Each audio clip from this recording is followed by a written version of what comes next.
Haleluya, puji Tuhan. Dan saatnya tiba kita mendengar firman Tuhan. Mari kita akan membuka Alkitab kita dalam Injil Matius pasalnya yang ke-17 ayat 20 dan ayat 21. Dan ayat ini adalah ayat renungan yang saya sudah bagikan bagi kita semua untuk hari ini. Injil Matius pasalnya yang ke-17. Injil Matius pasalnya yang ke-17, ayatnya yang ke-20 dan ayatnya yang ke-21. Mari saya jemput kita semua untuk berdiri bersama-sama dan kita akan membacakan firman Tuhan ini secara bersama-sama. Haleluya. Injil Matius 17 ayat 20 dan 21. Mari sama-sama kita baca dalam hitungan yang ketiga, kita baca bersama-sama. 2, 3. Ia berkata kepada mereka, karena kamu kurang percaya, sebab aku berkata kepada kamu, sesungguhnya sekiranya kamu mempunyai iman sebesar biji sesawi saja, kamu dapat berkata kepada gunung ini, pindah dari tempat ini ke sana, maka gunung ini akan pindah. Dan takkan ada yang mustahil bagimu. Jenis ini tidak dapat diusir kecuali dengan berdoa dan berpuasa. Puji Tuhan. Haleluya. Hari-hari ini dengan perkembangan teknologi yang ada, maka kalau kita melihat ya orang memasang status apakah di Facebook, di WA, ya banyak ya kata-kata kalau menurut saya memang itu bahasa-bahasa rohani. Tetapi ada yang hanya mungkin ikut-ikutan saja ya, tanpa memaknai, bahkan tanpa mengimani apa yang dia sampaikan ya. Tapi ya itu memang sudah karena perkembangan teknologi mungkin sekarang ya. Bahkan sekarang banyak pengkhotbah yang saya boleh katakan yang tiba-tiba muncul ya. Puji Tuhan. Nah, hari ini kita akan belajar dari kedua ayat ini. Dan ayat ini ada yang melatar belakangi sehingga Tuhan mengatakan ayat 20 dan ayat 21. Yang melatar belakangi ayat ini yaitu tentang, karena judul dari teks ayat ini yaitu Yesus menyembuhkan seorang anak muda yang sakit ayam. Sebetulnya konteksnya itu. Tapi ternyata pada waktu orang tua dari anak ini menjumpai murid-murid dan memohon supaya mendoakan anak ini, ternyata kalau saudara nanti baca bahwa murid-murid tidak dapat mengusir karena anak ini selain dia sakit ayam, dia juga dirasuk oleh kuasa iblis. Jadi double anak ini, saudara, anak muda ini. Pertama dia memang memiliki riwayat sakit ayam. Ya. Saya waktu pertama-tama melihat langsung orang yang mengidap penyakit ini itu tahun 93. Pada waktu saya praktek, di tempat saya berpraktek itu ada seorang gadis yang memang mengidap penyakit ini. Karena selama saya hidup belum pernah, maksudnya sebelum tahun 93 ya, belum pernah saya lihat langsung. Cuma dengar-dengar kata orang. Tapi ketika tahun 93 saya lihat langsung. Karena memang terjadi pas saya lihat ya. Nah, jadi saya juga kaget ya, kenapa sakit itu dinamakan sakit ayam. Kenapa? Oh, rupanya ya kalau dia kambuh, saudara, ya kalau saudara yang pernah memotong ayam ya kelepek-kelepek gitu ya. Dan itu secara tiba-tiba. Ya, kadang-kadang keluarkan busa seperti itu. Nah, saya tidak mau berbicara banyak hal itu, tapi saya mau lebih menekankan ini kepada ayat 20 dan 21. Ayat ini khususnya Injil Matius 17 ayat 20 dan 21. Ayat ini selain memang dia ada dalam firman Tuhan, Dan ayat ini juga menjadi satu sejarah yang pernah terjadi di muka bumi ini. Walaupun itu memang sudah lama terjadi. Itu terjadi pada tahun 975 Masehi. Dan ini peristiwa terjadi di negara Mesir. Ya, di kota Kairo. Dan saudara-saudara, nanti sebentar kita akan melihat. Tapi yang sedikit saya sampaikan mengenai ayat ini dulu. Di sini firman Tuhan berkata, Ia berkata kepada mereka, atau Yesus berkata, karena kamu kurang percaya, sebab aku berkata kepadamu, sesungguhnya sekiranya kamu mempunyai iman sebesar biji sesawi. Sampai di sana dulu, iman sebesar biji sesawi. Saya sudah pernah melihat langsung yang disebut dengan biji sesawi. Ya. Pada waktu ada yang pernah ke tanah suci Israel, dan pada waktu mereka pulang, mereka membawa, ya. Kalau nggak salah waktu itu saya pernah kasih lihat juga kepada jemaat, dan karena saking kecilnya, jadi dia di plastik dilaminatin karena takut karena memang kecil sekali, saudara. Biji sesawi itu, ya. Artinya kalau dia jatuh mau cari agak susah karena memang saking kecilnya. Iman sebesar biji sesawi, kecil sekali. Seperti yang saya sudah pernah perlihatkan, saya juga cari-cari nggak tahu sudah di mana. Tapi dilaminatin, saudara, di kertas supaya jangan ini. Tapi saya sudah tidak tahu, mungkin keselip di mana. Saking kecilnya, saudara. Iman sebesar biji sesawi. Tapi Alkitab berkata, biji sesawi saja. Kamu dapat berkata kepada gunung ini, pindah dari tempat ini ke sana. Maka gunung ini akan pindah. Dan takkan ada yang mustahil bagimu. Saya katakan tadi, ayat ini selain memang ini adalah kebenaran firman Tuhan, tetapi ayat ini juga adalah menjadi sejarah yang pernah terjadi di muka bumi ini, yaitu di kota Kairo di Mesir. Jadi satu waktu ada seorang raja yang bernama Khalifah Al-Muiz. Pada waktu itu dia memanggil pemimpin atau tokoh-tokoh gereja waktu itu. Kalau saya tidak salah waktu itu adalah tokoh dari gereja Koptik Ortodok, dan juga ada beberapa tokoh-tokoh yang lain, ya. Dan pada waktu itu, saudara, membicarakan ayat ini, rupanya raja atau kaisar Khalifah Al-Muiz membaca ayat ini. Sampai dia tanyakan ayat ini. Ini ayat nggak masuk akal. Ini ayat seolah-olah mengada-ada. Masa, saudara, ibaratnya cuma iman terus gunung itu bisa pindah. Dan terjadi satu diskusi yang cukup tegang pada waktu itu tentang ayat ini. Jadi si kaisar atau si raja ini bertanya, bagaimana ayat ini? Apakah ini ayat, maksudnya ini memang firman Tuhan atau bagaimana? Dia mempertanyakan, karena bagi dia ini tidak masuk akal. Masa hanya dengan memiliki iman gunung itu bisa disuruh pindah? Kira-kira begitu.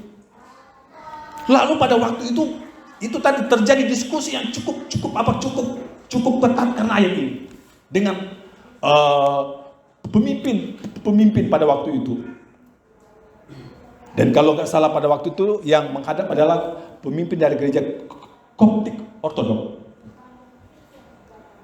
Dan waktu itu, singkat cerita dalam perdebatan itu, sampailah kepada satu kesimpulan. Raja itu berkata begini, saya memberi waktu 3 hari.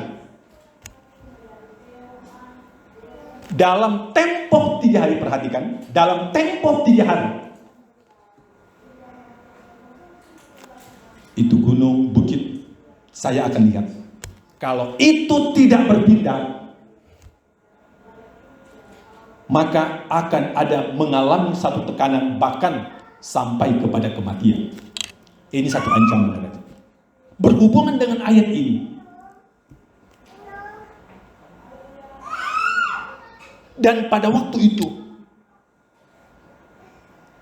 para tokoh gereja waktu itu ingin membuktikan bahwa Tuhan itu berkuasa. Dan ini adalah firman Tuhan, ini bukan cuma tulisan biasa. Ini kebenaran Tuhan. Apa yang terjadi pada waktu itu? Karena raja memberi tempo 3 hari. Dan puji Tuhan, yang terjadi pada waktu itu apa, saudara?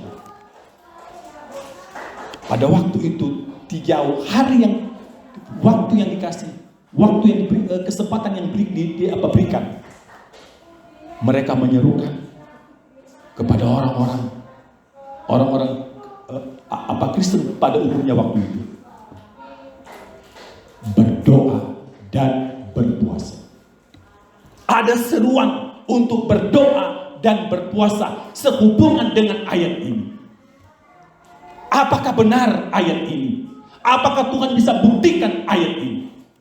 Dan pada waktu itu umat-umat Tuhan menghadapi ancaman yang luar biasa. Seperti Raja bilang, kalau sampai tidak terjadi apa-apa dalam 3 hari ke depan, ibaratnya ya ada konsekuensi nanti, ya. Nah, oleh sebab itu waktu yang ada 3 hari ini mereka ambil atau mereka menggunakan untuk berdoa dan berpuasa. Terus mungkin saudara bertanya, terus emang berdoa dengan berpuasa mau jadi apa dengan gunung itu? Dan pada hari yang ketiga, jadi hari pertama belum terjadi apa-apa, hari kedua belum terjadi apa-apa, dan pada hari yang ketiga terjadilah gempa yang luar biasa. Terjadi gempa.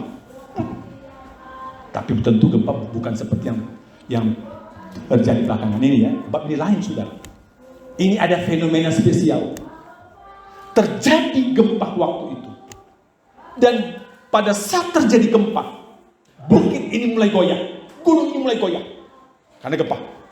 Dan betul, saudara, tiba-tiba gunung ini namanya bukit atau gunung Mokatam. Maka gunung itu atau bukit itu dia mulai bergoyang pelan-pelan. Lalu dia mulai pelan-pelan dia mulai bergeser. Ya, saya tidak tahu karena saya tidak lihat, tapi seperti itu sejarahnya. Dia mulai bergoyang di gunung bukit ini dan bergeser pelan-pelan, saudara. Sambil goyang, geser, bergeser. Dan saudara, mungkin kalau hanya yang kita tahu seperti barang, dia bergeser, ya cuma bergeser ya kira-kira berapa senti, mungkin orang ya wajar, mungkin saking kuatnya gempa bisa bergeser.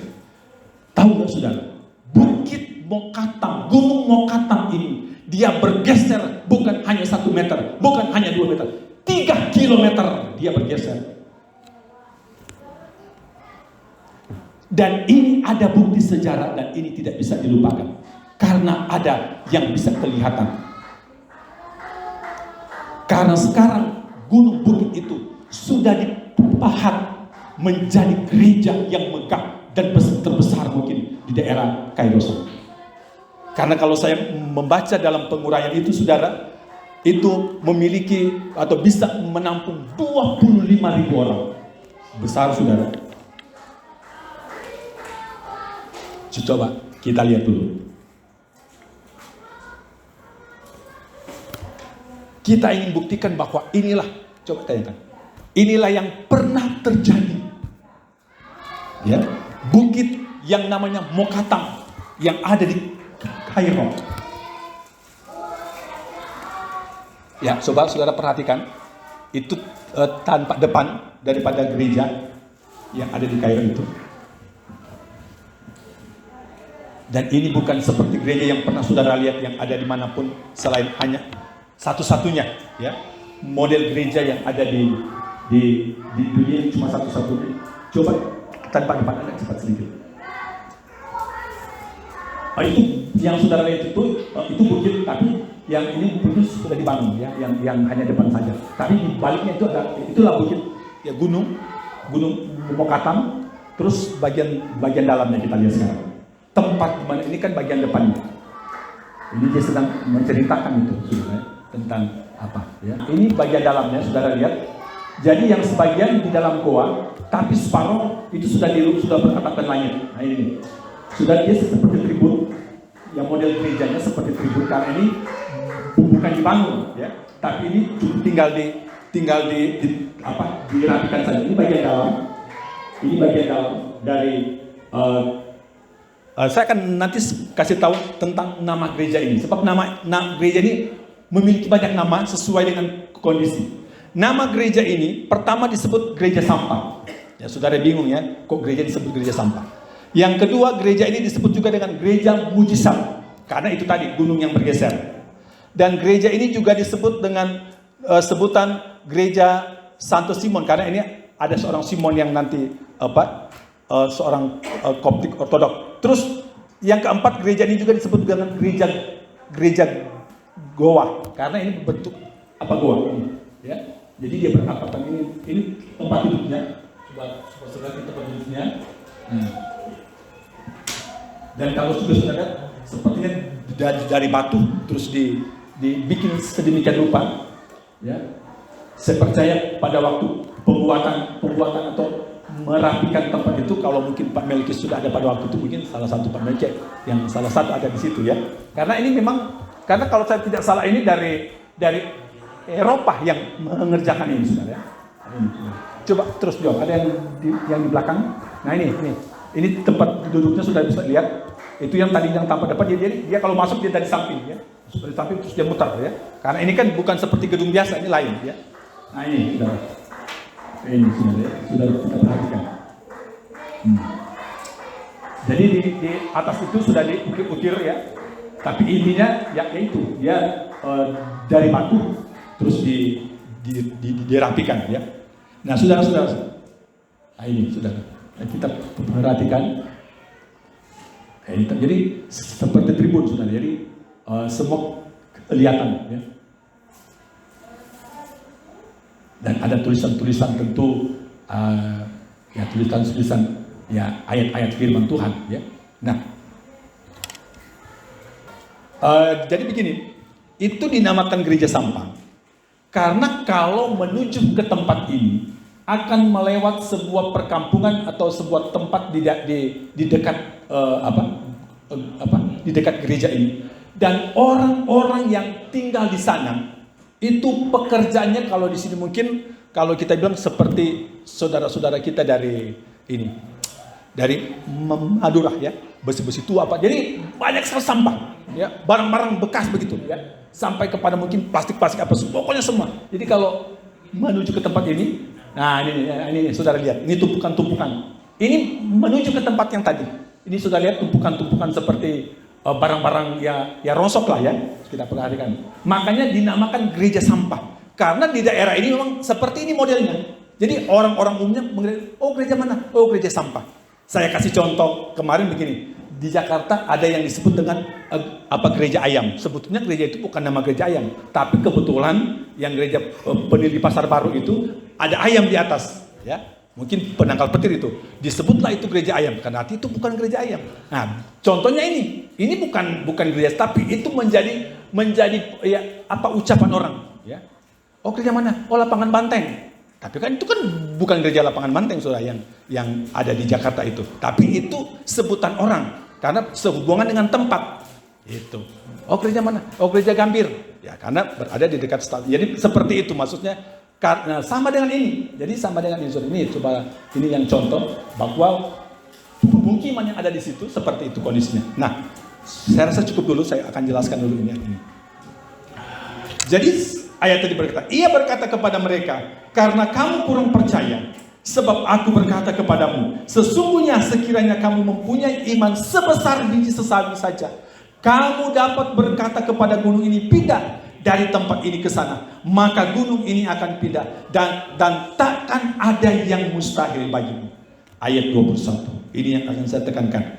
Jenis ini tidak dapat diusir kecuali dengan berdoa dan berpuasa. Karena hubungan ayat tadi tidak dapat diusir sehubungan dengan anak muda yang diganggu oleh roh jahat tadi. Jadi murid-murid tidak bisa mengusir itu roh jahat. Maka Tuhan katakan jenis seperti ini, maksudnya orang yang seperti ini yang sedang dirasuk oleh iblis tidak bisa diusir. Selain itu hanya dengan doa dan puasa. Saya katakan hari Jumat kemarin begini. Kalau ada yang undang saya, pendeta, boleh nggak ke rumah? Ini contoh. Kenapa? Ini kita ada ucapan syukur, mau doain. Saya nggak perlu lama-lama itu sudah. Paling lap-lap muka, buka jalan. Tapi kalau ada yang bilang begini, Pak Pendeta, boleh nggak minta tolong? Kenapa? Ini ya katakanlah si siapalah apa namanya, dia sedang diganggu oleh roh jahat begini. Saya nggak langsung jalan. Saya nggak langsung jalan, sudah. Karena saya mau datang itu mau berperang. Kenapa? Karena akan berhadapan dengan seperti ayat ini. Jadi yang saya lakukan itu apa? Saya mesti ada persiapan. Saya ingat di Efesus. Minimal sebelum jalan harus berdoa. Harus minta pertolongan Tuhan. Harus minta tuntunan Tuhan. Harus minta kuasa yang dari Tuhan. Itu harus memperlengkapi saya. Karena saudara, menghadapi kuasa kegelapan itu bukan hal yang mudah. Bahkan ada yang ini saya dengar saudara. Ada katanya pendeta bilang begini. Oh kalau yang begitu-begitu, oh itu bukan bagian saya. Ada saya dengar. Nggak jauh-jauh dari sini. Karena rupanya ada jemaatnya yang mengalami seperti itu. Dia ngomong, oh kalau itu, lah hamba Tuhan kok bukan bagiannya. Jangankan hamba Tuhan, jemaat aja saudara. Kalau tiba-tiba kita mau panggil siapa? Kalau dia satu kondisi yang nggak bisa kita hadapi. Ya tentu ya datang ke Tuhan. Ini saya dengar saudara. Seorang pendeta itu, oh itu bukan lah. Apalagi sudah hamba Tuhan. Makanya saudara, menghadapi hal-hal seperti memang tidak sembarang. Saya juga harus ngomong ini. Tidak sembarang. Karena bisa-bisa kita yang diserang. Namanya kita hadapi itu iblis. Bukan orang. Memang orang itu yang kita, tapi orang yang sedang dikuasai. Orang yang sedang dirasuk oleh kuasa kegelapan. Dan saudara, saya puji Tuhan. Tuhan izinkan saya hadapi itu, saya percaya itu untuk pengalaman supaya untuk membuktikan firman Tuhan ini, saudara. Hal yang paling menonjol yang pernah saya hadapi, yang pertama, ada seseorang yang memang dia diganggu oleh kuasa kegelapan.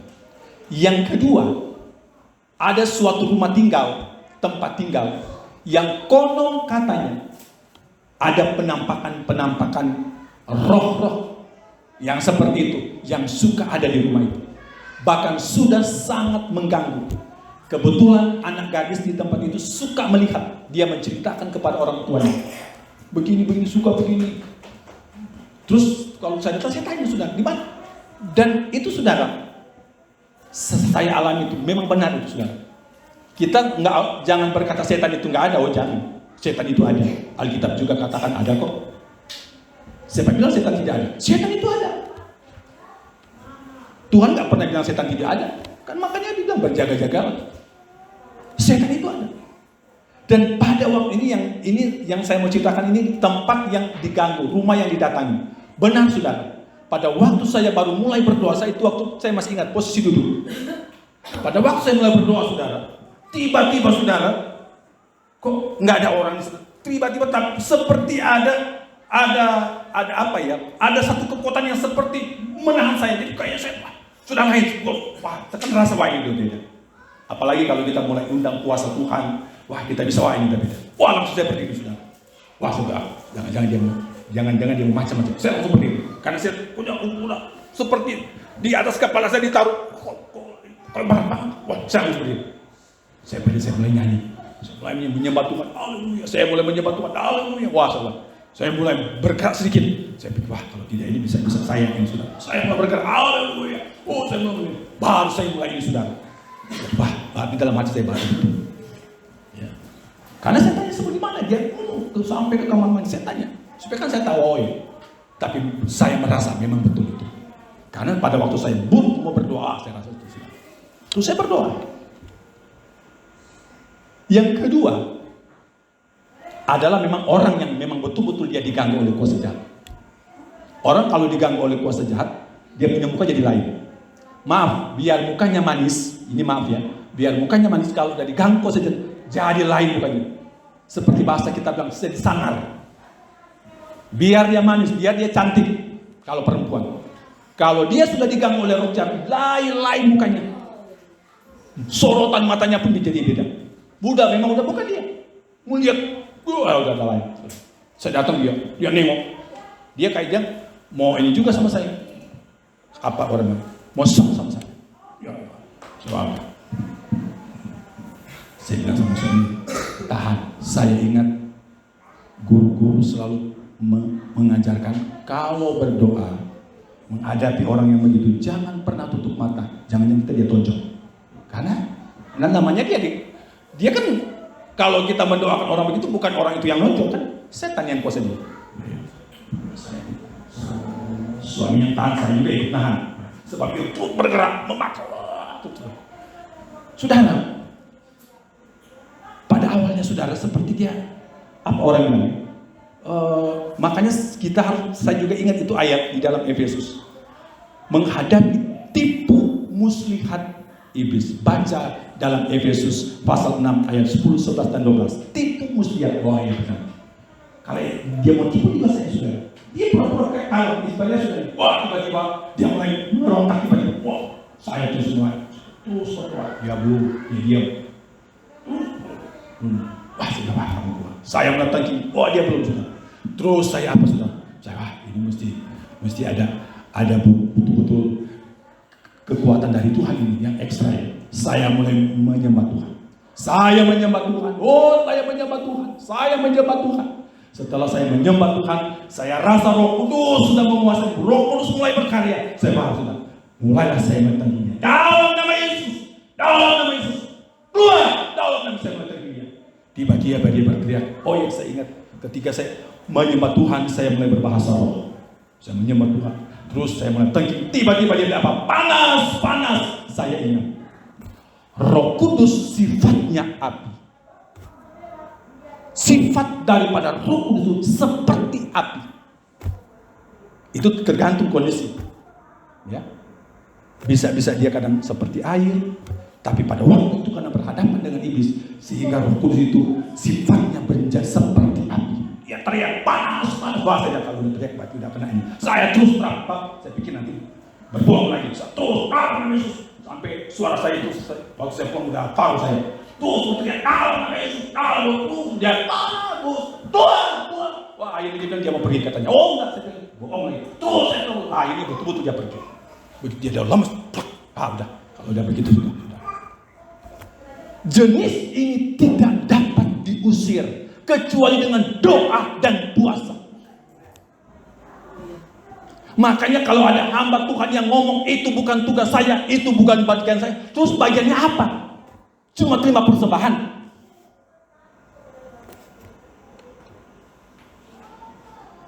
Hamba Tuhan dalam segala hal. Makanya betul ayat ini bilang. Makanya selalu mempersiapkan diri saudara. Saya kecuali sakit saya gak puasa.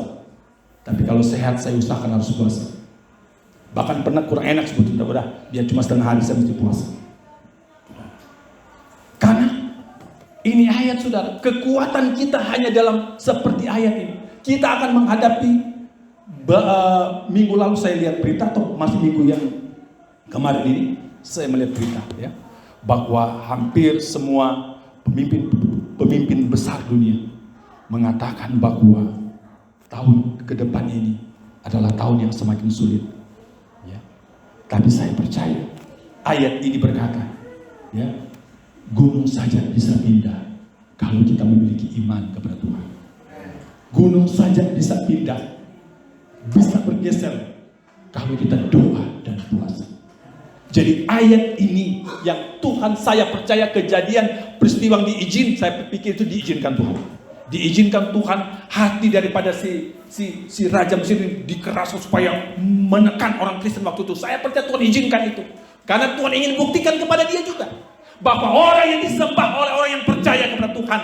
Dan firman ini, kita harus tahu bahwa firman Tuhan ini jangan saudara, kalau misalnya ada yang nantang saudara, jangan belain firman. Nggak perlu. Tuhanlah yang akan bela firman. Kita nggak perlu bela-bela ini Alkitab, saudara, nggak perlu. Jadi jangan sampai besok-besok ada yang mau berdebat terus sok-sok mau bela, jangan. Ya, kita tidak dianjurkan untuk membela firman. Karena ini firman-Nya Tuhan. Kalau firman-Nya Tuhan, Tuhan bertanggung jawab atas firman ini. Dan Tuhan bisa bela firman. Begitu saudara. Nggak perlu kita bela ini firman. Ya, kalau yang lainnya bolehlah. Tapi kalau kita tidak diajarkan begitu. Karena firman ini berwibawa, berotoritas ini firman. Firman ini ada otoritasnya. Dia bisa membela dirinya sendiri karena dia firman. Dan firman itu kata Alkitab adalah Allah itu sendiri. Masa Allah nggak bisa bela dia? Firman ini adalah Allah itu sendiri. Makanya firman ini bisa membela, kita nggak perlu bela. Pada waktu itu orang-orang percaya, mereka tidak membela ayat ini. Cuma ingin supaya apa yang mereka hadapi biar Tuhan buktikan kepada si raja ini, saudara. Dan itu betul-betul seperti yang kita lihat tadi. Dan itu nggak akan terlupakan karena ada buktinya, saudara. Haleluya. Nanti besok-besok siapa tahu kalau kita ada berkat lebih, kita datanglah ke tempat itu, saudara. Masa cuma pasca di puncak, sekali-sekali kalau memang ada berkat, kita pasca di sana, saudara. Supaya begitu nyampe kita, oh ini ternyata itu tempat itu, saudara. Kita injak aja kita, wah ternyata ini tempat itu, saudara. Haleluya. Dan itu ada di Kairo, saudara. Haleluya. Saudara-saudara yang dikasih di Tuhan, benar ini ayat. Bahwa segala sesuatu apapun yang kita hadapi hanya dengan doa, doa dan doa. Apalagi doa dan puasa. Seringkali ada yang tanya, apa sih bedanya hanya berdoa dan berpuasa? Kan begitu orang suka tanya. Apa sih bedanya? Orang kan kita kan cukup berdoa. Terus apa bedanya orang berdoa dan berpuasa? Kan begitu. Doa, karena juga ada ayat bilang doa orang yang benar bila dengan yakin didoakan besar kuasanya. Itu doa. Tapi ada yang disebut dengan doa dan puasa.